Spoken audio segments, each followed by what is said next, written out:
the humans that use those platforms are doing all the work for the platform. So let's imagine a new internet. It is called the AS protocol. It's not advertising, it's zapertising. I don't think that people care about privacy. Guess of what the price of attention is, but I think it's a lot higher than we think. Whatever. Like, if you're not paying me, I'm not watching. I feel like that was not spam.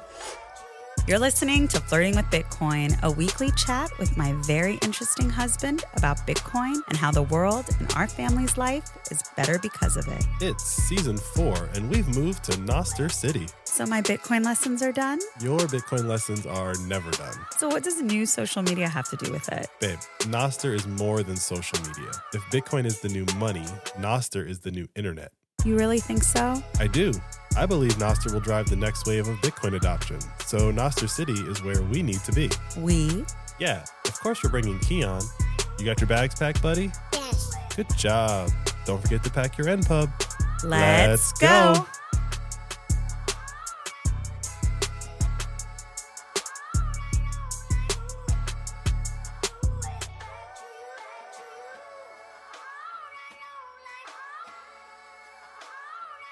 Hey, Ian. Hey, Mandana. How you doing? I'm doing great. How about yourself? I am very congested. I'm sure everyone listening can tell. Yes, the seasonal allergies of the mid-Atlantic United States has got me. Well, you love claiming you're a Maryland girl. This is part of being a Maryland girl. It wasn't like this growing up. Times are changing, but we must carry forward. Today, I'm really strong, babe. You really liked that one, didn't you? You're talking about allergy struggle like you're Margaret Thatcher. It's so hard. I can't sleep. I've been up since 4 a.m. for the record. Like Margaret Thatcher was like giving a speech to the Brits about fighting the Germans. Or the communists, even better. She was fighting communists. All right, sorry. We're recording live, baby. This is the Flirting with Bitcoin podcast. Ian, my head is deep in advertising. The more I look into how it works, digital ads on social media specifically, the more I am a little surprised that people aren't talking about this more, like how much we are being exploited. Why should they talk about it more? I mean, just generally everyone thinks they're woke and they think they know what's going on and they think they're voting with their dollars. If they support something, they go and they spend their money there. If they don't, they pull their money out. Like, people think that they're making power moves, but you're still giving all of your stuff to these platforms, all of your data. Right. The reason why I was framing it like that is to say the people that are telling them who to be outraged at are the people that are doing it to them the most. Yes, I understand that. Absolutely. But I still think that it's something that the actual consumers of these apps, the consumers of the apps are actually the advertisers, the people using the apps, could be a little louder. They complain about other things. They complain about features like we should be able to edit tweets. How much people complain about those types of things. Complain about this. But that's not going to happen. And the tech giants are never going to change what they're doing. Fortunately, we have Freedom Tech and we have people that are working on different solutions to, change how our identities operate on the internet and, right, like everything we do. But a part of that is, well, like, how do you put ads into that? How can you put your ads into a digital experience where it's not just what we were complaining about, which is like incredibly exploitative and intrusive advertising? That's a great question. Yeah. So today I want to talk about solutions to attention theft. Like, obviously, I think NextBlock is the solution, but we're not the only ones that are playing around with this concept of paying people to watch ads. And like with Nostr, you can just zap people Bitcoin. So it's like this really fun playground where people can test out these new theories, but it's also going to happen on the app protocol where like Blue Sky is and there's Mastodon. Like, people are going to be testing this out. And I think it's a cool discussion to have because there's more than one way to do it. And it's likely going to be the inevitable way we watch advertising going forward. I think so too. Yeah. If you're not paying me, I'm not watching. That's the ideal that we were trying to reach. Yes. But before we get into it, babe, what time is it? The current time is 8:93:664, and we're approximately 1,440 blocks since our last recording. And if I gave you $1, how many acres could I get on sunny Bitcoin Island? Well, we've run up a little bit. So today you can get 1,066 acres, aka Satoshis, on sunny Bitcoin Island. I will say that this week, 2 people told me they regretted not having Bitcoin or listening to me or buying more Bitcoin or avoiding altcoins. Do you know the meme? No. The Donald Glover meme? Good. I mean, I don't know how to convey that through audio, but yeah, I get what, yes, it's good because it's like, well, do you get it now? I'm not sure they did, but hopefully they will. But I think it's a good step. I actually read this really interesting paper earlier this morning about no coiners. I wish I could remember what it was called, but it was just theorizing all the different things that no coiners go through. And part of it is, we've talked about the shame and the regret and those types of things, but another part of it is like the resentment that they have for Bitcoiners because they got Bitcoin, but they don't. It was a really interesting paper, but I think when someone says that to me, they're at least not a no coiner. They're like not hating. I mean, these are all made up terms.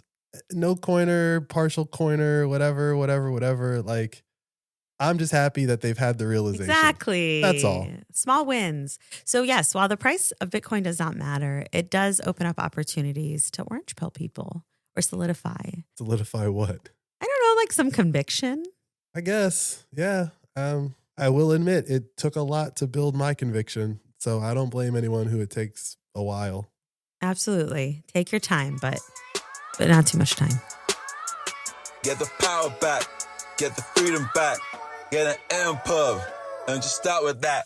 So let's imagine a new internet where any one person can send any other one person money directly without any intermediary and instantly. So you don't have to imagine it. That exists. That's Nostr. So I don't want to get into too much of the details of Nostr and be technical. I want to just talk about what people are trying out now that you can just send someone money directly. So doesn't have to be Bitcoin. Let's just think of it as a direct money transfer, right? There are 4 projects. We can talk about NextBlock very briefly in the beginning, but obviously I'm going to want to compare what we're doing to what everyone else is. But simply put, NextBlock will let someone opt in to watch ads, and they will say how much they want to get paid to watch a 60-second ad.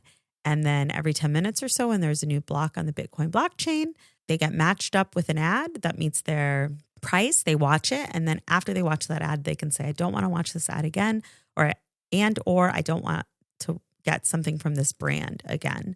And that's it. We are going to obviously build on top of that and keep going. But we're not going to do any intrusive data collection or any of the things that the current advertisers are doing. We're just starting there. And I do believe that if we ever get to a place where we want to do more targeted ads, that would be information that the person selling their attention would be giving. They would be customizing the ads that they want to see. Because you still do get value from getting advertisements. You can say, oh, I'm interested in these topics and these services and these types of podcasts, whatever it is. If you want to curate your own advertising feed, because you actually want a strong discovery tool for finding things, right? I believe that that's how we should build it and put the power and empower the person that's selling their attention. At the same time, advertisers should be able to only pay out if someone's actually watched their ad. I think that's fair, right? And at least we can give them that to the extent possible with technology, right? Impressions, not completely clear what that means, right? That's up to whatever the platform is deciding. for how we're doing it, we're saying you only pay someone if they watch the ad and that you pay the price that you've decided to pay. And then we just take a service hosting fee. So we don't take any of the ad budget. We just have a hosting fee for that budget.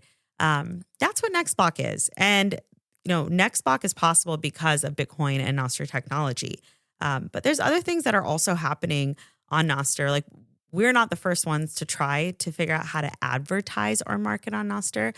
I would think the most popular one is Zappvertising. So Ian, could you briefly explain what Zappvertising is? Yeah. So on Nostr, you can zap people Bitcoin. And when you do that, you are capable of providing a little message in your zap. And so people took that ability to put a message in there and they started putting quote unquote advertising in those messages. And so that fundamentally became Zappvertising. I'm going to send you a certain amount of Bitcoin, which will hopefully get your attention.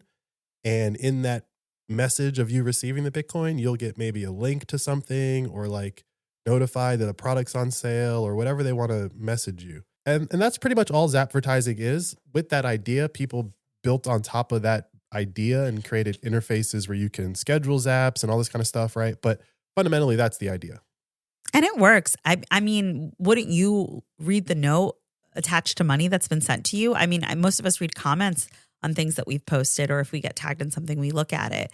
And so this is that same type of, I hate to say spam, that we're experiencing on social media and other places, but this comes with some money. And unfortunately, while I think it is a way to capture people's attention while giving them value, it's not consensual. And I think that's the trickiest part of all of this for me when it comes to Zappvertising. And it's not allowing me to decide how much I need to get paid for them to be able to zap me. And then there's also this gaming element that's happening with popular posts. People can zap a lot, and so that they're shown as the top zapper. And so if you're going to a popular post, you're seeing that account that zapped it. And it's getting as many eyeballs as this popular post has. Sure, I guess it's nice that you're giving all of that money to that person, but it's not consensual. Yeah. And I mean, you can't delete zaps. I mean, you can, but it's complicated. I don't know how. Yeah. But to your regular user. Yeah. But to your point of attention theft, by, for example, zapping 100,000 sats to a very popular post, and now your brand or product is the prominent zap on that post. I don't really have a technical issue with that. I think this is more an ideological thing or a morals thing or whatever. But these are the openings that happen when a system wasn't actually designed for advertising, right? We're using a loophole in the protocol to do a thing. So of course it's going to be abused, whether it's for good reasons or bad reasons. But this is already happening on legacy social media. So there's this whole subculture of brands, official brand accounts of the most random companies just being really funny on other people's posts on TikTok. And so you could have something go viral and you could have a bunch of brands just go in there and leave funny comments or supportive comments. And then people get excited because it's a verified account. It's very random that brand is commenting there, and it gets all this attention. And they do it all the time. They hire, right? They just hire social media experts at these random companies, and they have random accounts. Duolingo is a really popular example.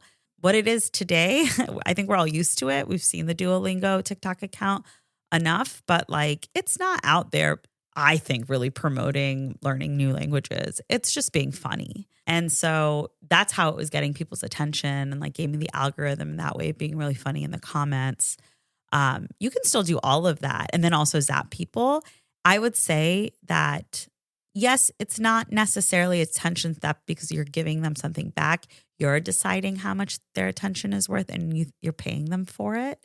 But there's still this lack of control that we have that we need to take back as much as possible. And so I think that because this technology offers us this opportunity to do what Nextblock is trying out, that's what we should be trying, because we should try to be giving the people who are bringing the value into this whole exchange the most value. They should be the ones that are deciding if an advertisement can get shown to them. And this concept of opting into ads also is not new that we're doing, the consensual side of it, right? Like Brave lets you opt into seeing ads. They do, yeah. Yeah. I don't really know how that's going. I use Brave all the time, and I don't have it turned on. Yeah. So I'm just a sample set of I one. know, yeah. But there are people trying to offer more rights to the person who's seeing the advertisement. And I think that the way that we design what we designed is ensuring that the person watching the ad has the most rights in the whole process. Would you not agree? Yeah, I mean, I think it's the most rights we can give, right? Opt in is, if you don't want to participate, then you're not going to be influenced by any of this stuff. But our system doesn't prevent someone from advertising you, right? It doesn't. It So, doesn't like, at all. So even if you opt into our system, you don't stop the other things from happening, right? So the thing that we have to really pull off is our thing is so good that people, in theory, advertising is less attractive. Yeah, absolutely. It's like one will feel like spam versus one will feel like it's exciting, respected exchange of attention and money. Well, the thing that, NextBlock and really fundamentally the promo protocol provides is some data, right? Like if someone does watch your ad, there's an event that gets signed that said they watched the ad. With advertising, you don't really know unless they, I suppose, go to the link that you provide, but you can't put tracking on that. So someone coming to your website, how do you know they came from your Zap or just went to your website, right? Oh, I wonder, can the Zap have a link in it? You can put a link in a Zap, but links in Zaps are not by default clickable. Yeah. So like, for example, Blockstream. When we were in Madeira, Blockstream sent me a Zap advertisement. It was like 250 sats. Got my attention. It did. Right? You're talking about it now. But I didn't go to the website. Shout out to Blockstream. Yeah, but like I didn't. Free ad. But I didn't. It's not advertising. It's a personal experience. But I didn't go to the website. It's not advertising. It's Zapadvertising. Sure. Yeah. So like, I feel like that was not spam, right? Like Blockstream's a legitimate company. They were telling me that a thing that I have purchased in the past is on sale. So, right. So like everything about that was normal. But if I go to the link that they put in there, there's no way they know that I went there from that advertisement. I think they gave me a code, and perhaps the code, if I use that for the discount, would be the way they could tell. Right. So they're basically saying like, I'm willing to give this guy money because if he comes and buys a thing with this code, totally cancels out the cost of the 20 cents that I gave him. Right. And so you have to do that math. Right. And that's what those platforms for advertising provide, is like helping you do that math. Like, was this cost effective? But I think with the promo protocol, because I've been working on a lot of the metric stuff lately, it's going to be more, I think, what people are used to in the sense of data, like number of starts, number of completions, right? Stuff like that. But that data is not from like surveillance. That data is literally the person through the app that they're using is signing a Nostr event and publishing it, saying, yes, I'm agreeing to watch this ad and I am starting now.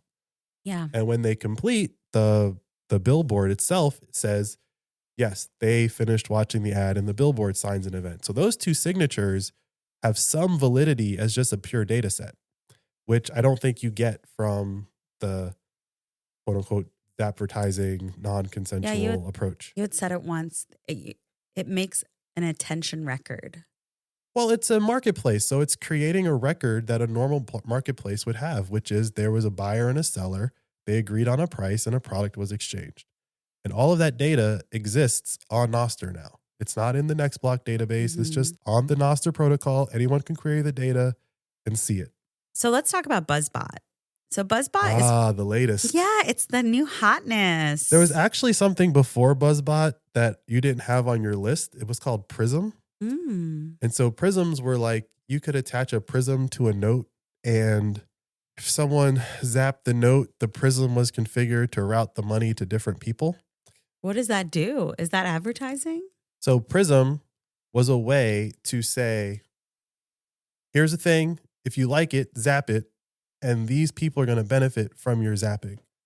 So if you are advertising a product and you zapped it and it had a prism attached to it, then some would go to the creator, some would go to probably the person who was running the prism project, right? Okay. It was like that. And so people were using it for advertising. BuzzBot is like a reimagining, in my opinion, of Prism. Oh, interesting. So let me explain what BuzzBot is. Any creator, poster, person posting a note, whatever you want to call it, tags in their note BuzzBot, like at BuzzBot, for Bitcoin bounties on posts. So they charge a 15% fee. So you say in your post, like, I want to do a bounty for 100,000 sats. They will send you a like invoice. They'll direct message it to you. If you pay it, then the bounties will give 70% to the top zapper of your note, and then 10% to a random commenter, someone who likes it and someone who reposts it. So that's giving 3 people 10%. And so that's how it splits out your ad campaign that you post in your actual note. So people are having fun with it. Like, It's pretty cool. It is really cool. And I think that it's a fun way to tell people, like, hey, if you like this, like, give it another look and then also engage with it. It's relying then on a couple of things. It's relying on people that are reposting it to have an audience. It's also assuming that people are using algorithms that are going to show them the most popular thing. But I think that it's a very creative way to get something shared. I don't know if I've seen actually something marketed. I've seen like test ones and people having fun with it. But it is really cool to see because obviously Ian and I, we've been shopping around this idea of ads on Nostr with a lot of people, and some people are so against it. But it's happening. It's happening at a level that I think very active users are embracing. Yeah, I mean anything that keeps people, I hate saying it like this, but anything that keeps people entertained or locked into or paying attention to Nostr fundamentally means that they're not putting their attention and energies into the old legacy systems. So, I think it's pretty cool. I personally wouldn't have built it, but I saw what they did and I was like, that's pretty cool. Because it is just like another attempt. It's like another, like, hey, what about this? And we can do these experimentations. Normal big companies don't do like multiple experiments at the same time. And so right now, 2025 for Nostr, it seems like the age of like experimenting with ads. Yeah, and it's cool to know that there are a lot of other people that are thinking about this, which brings me to the next project. This project was born in the Sovereign Engineering Cohort 4, and it was after Ian had talked about what we're doing, and I'm going to let Ian explain it. It's really cool, and Ian says that we will eventually use it. It's called SIGs for Sats, like signatures for Sats. And it's by a developer named Victor. He's awesome and really funny. He actually wrote it all into something called the ASS protocol. He's just very silly. He's very good at branding. This guy knows branding. I'm going to hand it over to you to explain what on earth I'm talking about. Great segue. So it is called the ASS protocol as an acronym. The acronym is Atomic Signature Swaps. And so similar to Bitcoin, Nostr works on Schnorr signatures. And so what Victor did was basically say, is there a way that I can verify that someone has done an action before I pay them to do that action, right? So I want you to retweet something. And if you retweet it, if I can prove that you retweeted it, I'll give you some money. And so when I was talking about the attention marketplace, there was a lot of pushback of like, how are you going to prove that they watched the ad purely on the Nostr protocol with signatures? And I was saying like, we're not doing it purely on Nostr. We're doing some other things to prove that they watched the ad. So Victor was like, well, I think I can prove that they did things. Like all the other things, all the other events that happen on Nostr are provable. And so, yeah, he worked out the Schnorr signature and he did a presentation on it, and the math definitely checks out. I had never actually seen someone do that. So that was really educational for me to like watch him show the what is it, the derivative, I believe that's what it's called, but like the formula of like how this works mathematically. And it works very simple. So basically, because both signatures are needed for the exchange of funds to happen, you don't get paid unless you actually did the thing. And that right there, I thought was very, very powerful, because even if you retweet something or repost something and then undo it, it still went out, right? Like it's still out there. Same thing for like leaving an emoji or anything like that. Like those things, they actually happened. Again, I can't force you from undoing it. I can't prevent you from undoing it, but you did the action. So I'm willing to have the value exchange. Yeah. So like he's playing around with a lot of different use cases, but one is called Louder. It exists. It's called LOUDR. Is it .com? .net? Probably .com. I think it's .com. And you can say, I want you to repost this note and I'll pay this much. And you can go and like pick which ones you'll do and you can repost it and get paid. I don't know if it's operational yet, but like he wants people to go in there, play around with it. So please do if you're a dev.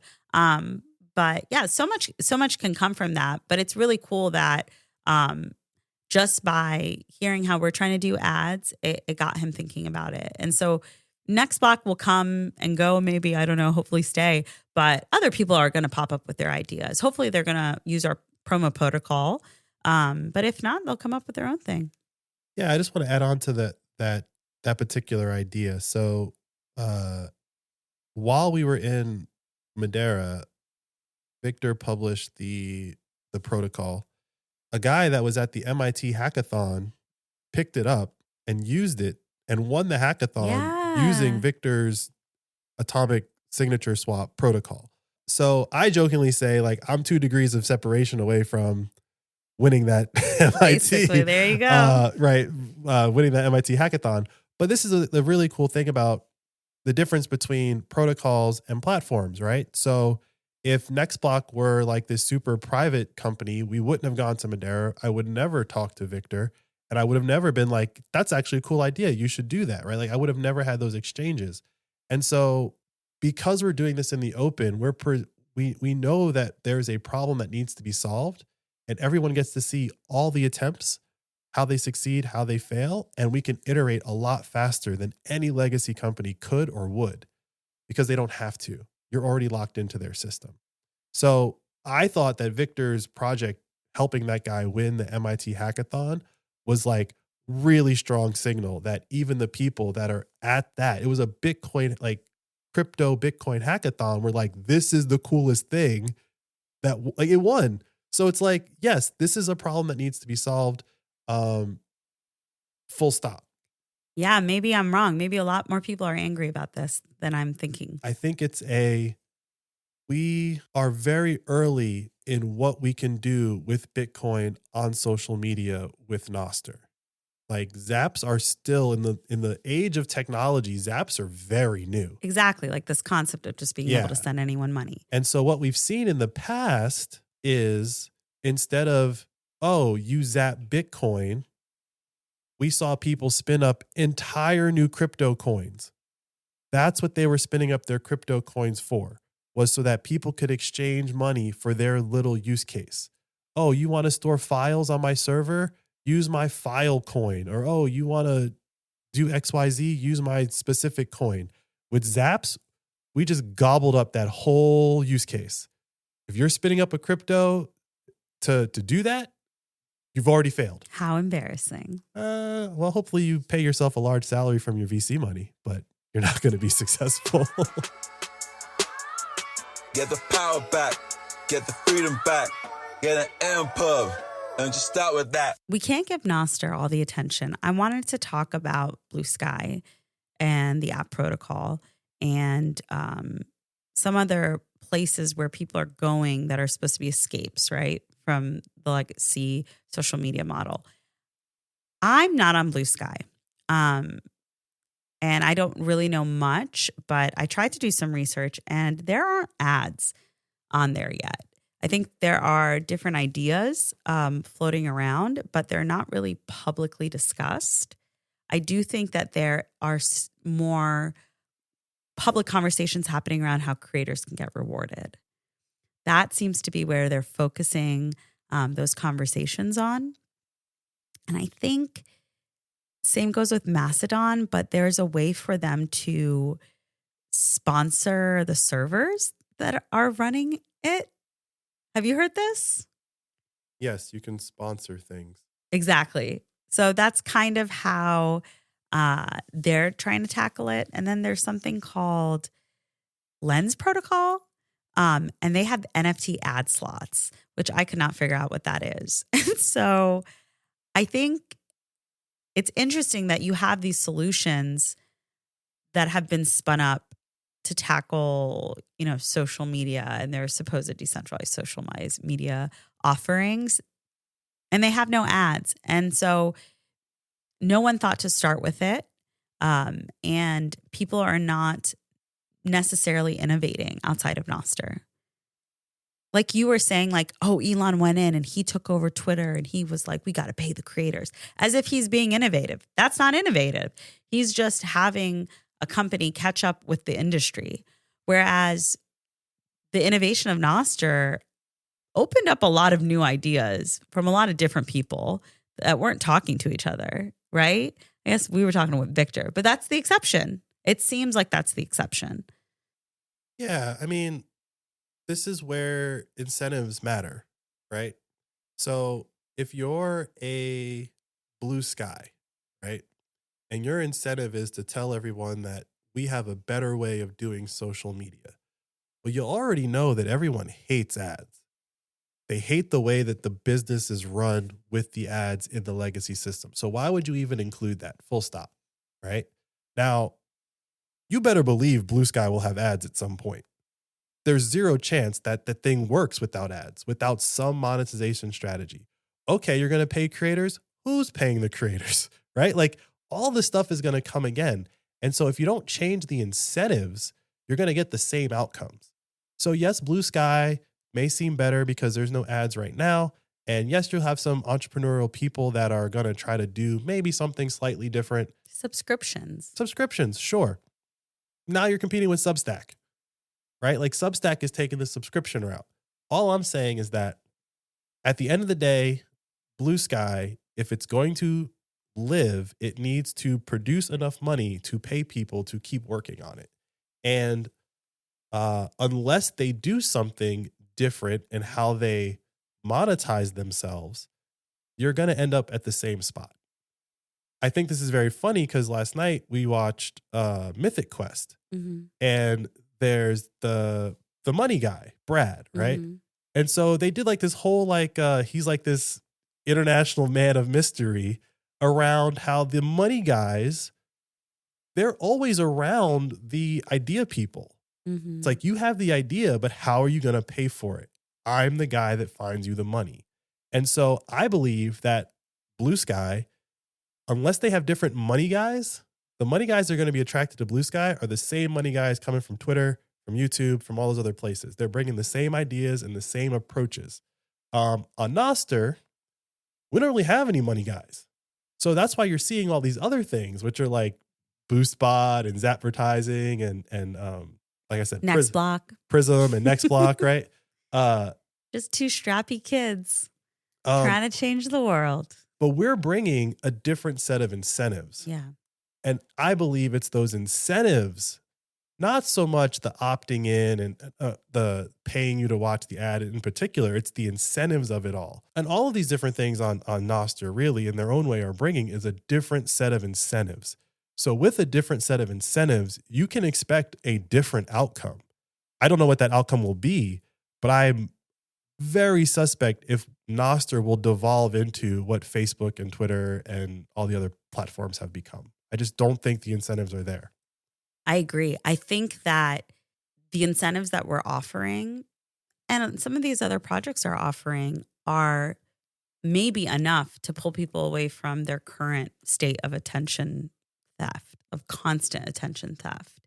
And I think that if we are able to pull this off, And we have this really cool dashboard that's showing the statistics around the money that's flowing and how much money is getting paid out overall to people for just watching ads. I think more and more it's going to click how valuable our attention is. I really hate saying my guess of what the price of attention is, but I think it's a lot higher than we think. I think it's going to take, I don't know if it'll be immediate, but sometimes I think that advertisers are so used to spending so much that they'll pay more than we expect. That's my guess. We got to see how it plays out. We'll know in a few weeks.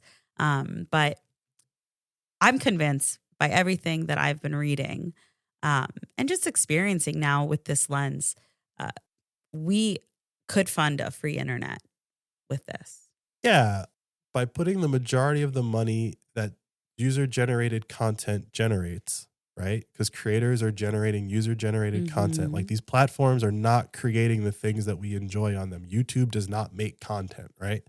So by putting the majority of the value that user-generated content generates in the hands of not only the creators, but the people that are making those things valuable, which are the people that come back and watch those things, and basically through human action are deciding what is good.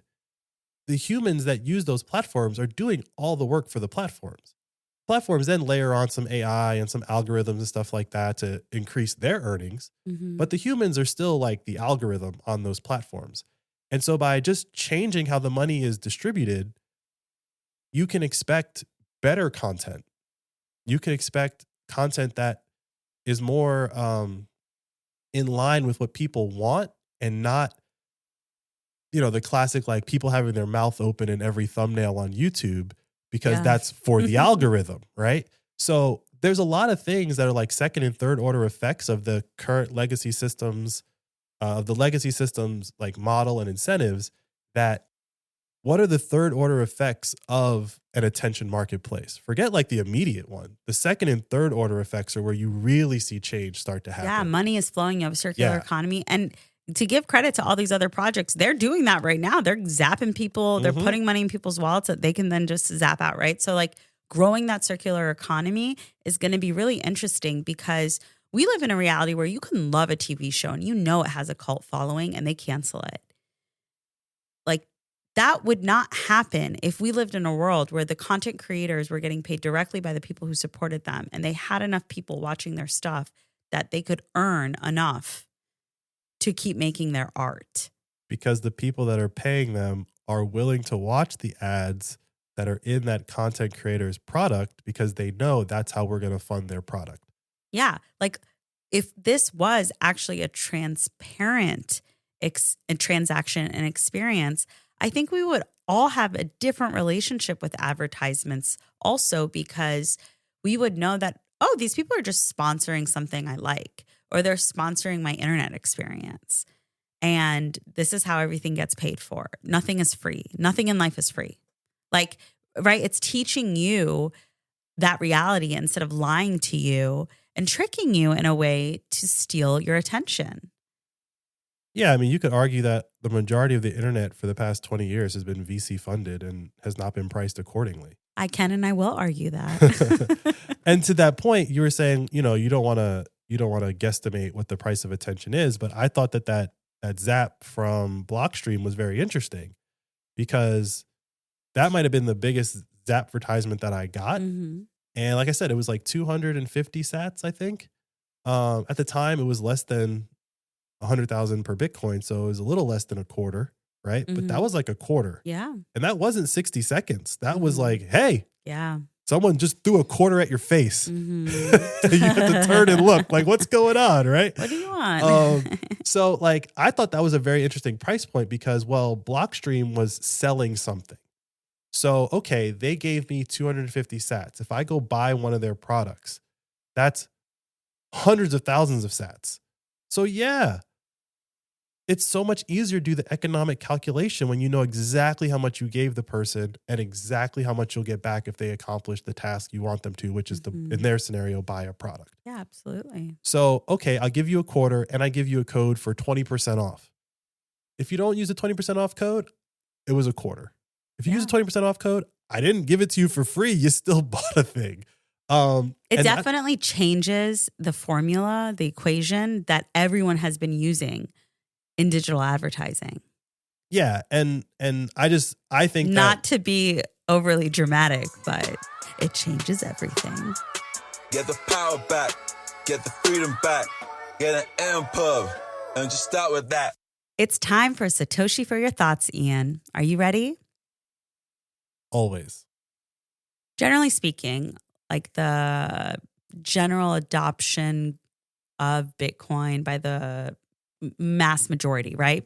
Do you think that it's going to be because of attention theft or their digital footprint, right? Like if the advertising models that will exist on Nostr are more private in terms of the data that's being collected about them, which do you think is going to pull people in? Well, I don't think that people care about privacy. When you talk about the mass majority of people, I don't think they care. Because if they did, they wouldn't be using the legacy systems that they are using. But I think what Nostr gives people right out the gate, what fundamentally Nostr and Bitcoin give people right out the gate is more privacy by default that you're not even necessarily asking for, right? And so when it comes to advertising, on the legacy platform, you're totally unaware of all the data that you're generating. Right? Like you know the things that you post are generating data, but you're kind of unaware of all the other things that your actions are generating data for. And it's generating data for companies that you might not even have relationships with. I mean, there's that too. Yeah. But on Nostr, for the most part, you are fully aware of most of the data that you're generating because you have to sign your Nostr events, right? That includes zaps. If I want to zap you money, I fundamentally sign an event saying I zapped you some money and here's the receipt proving that I zapped you. Yeah, but it's the same experience I have on other apps when I leave a comment. I'm hitting post or like. It's not the same is what I'm getting at.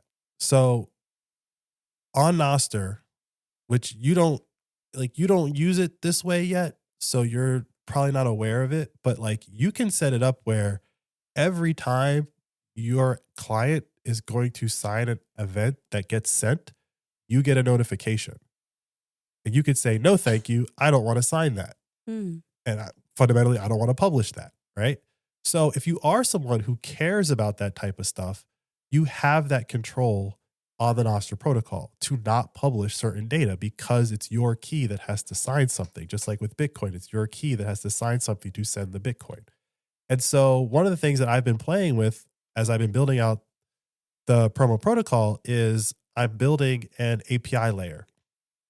And the API layer has, metrics, right?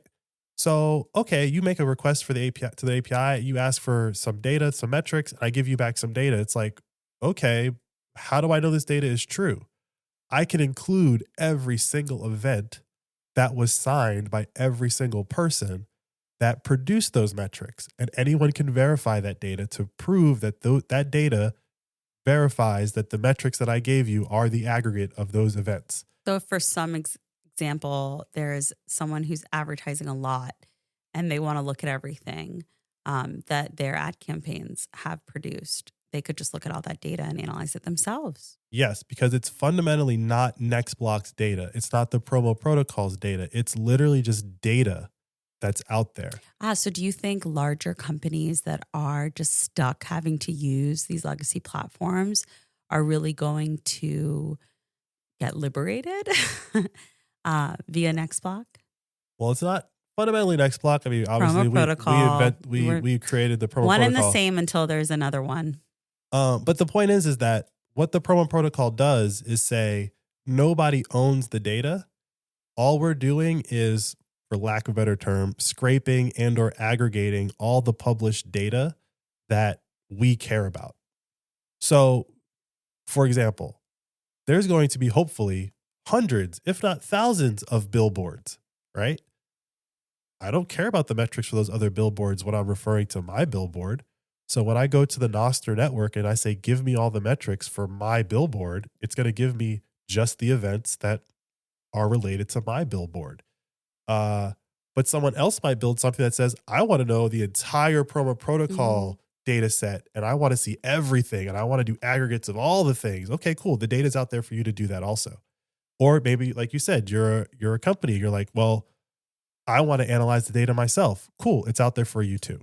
So these are the things that, when we talk about Twitter, like Twitter charges you to get access to that data. Interesting. Right? Like, and they don't do it maliciously, but it's like you're paying them to go collect that data for you and to present it to you in a useful fashion. Yeah, right? That's true. You could, in theory, I guess, they might have an API where you can get all the data and do it yourself. There's just a lot of barriers to like being able to access that information, for anyone to be able to access that information whenever they wanted. Yeah, but the point that I was driving at is they could give you some of the data, but a significant portion of that data is that surveillance data, right? When they show you where people are watching your ad, how do they know that? Because they have IP addresses. Yeah. So they take those IP addresses, they run them against an IP address geolocator, and then they attach the geolocation of the IP address. Twitter's not going to give you the IP address because that would be creepy and weird, right? So they won't give you IP addresses, but they will give you the geolocation in a roundabout area like DC or Maryland or United States, right? They'll give you that data. At NextBlock, we don't have it, number one. Number two, all of our code is fundamentally open source. So if we were collecting IP addresses, you would see it in the code. And number three, like, because it's a protocol, at NextBlock, we're not doing that, but someone else might be doing that. Yeah, I actually really love our privacy policy. I don't know if anyone's ever going to read it, but our privacy policy really does try to explain how we're different and how your privacy is different on Nostr. And I wrote it in a way that it would be easy to digest. It's not on the internet yet. Our website's getting updated. The app's about to launch. So just a teaser for the NextBlock privacy policy. But I do think that these are things that everyone should be thinking about more and more. And so while you might be voting with your dollars, which a lot of people have been doing, I want to say the past 10 years, where you spend your time digitally matters. And there are a lot of people trying to solve these problems. We're not the only ones. But going out there and playing around with ones and really using them will show the market that this is better than what's being done. And when the advertisers move over to Nostr, that's when we all win. That's what we want. And the way they'll move over is if people come to Nostr. So it's got to be a movement that's powered by the people. Yeah, we can't take back our attention unless we do it together. Power to the people. Get the power back. Get the freedom back. Get an M pub. And just start with that.